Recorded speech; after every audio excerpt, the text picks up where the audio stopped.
Well, tonight's adventure, I'm up here in Grove City.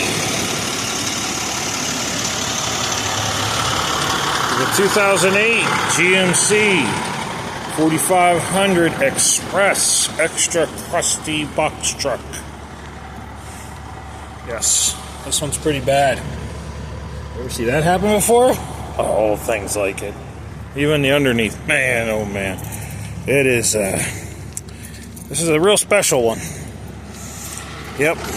Extra crusty all the way across. Drive shaft came out surprisingly easy. Most of the cab corners are still here. I don't understand how these things rot out like this. Doesn't make any sense.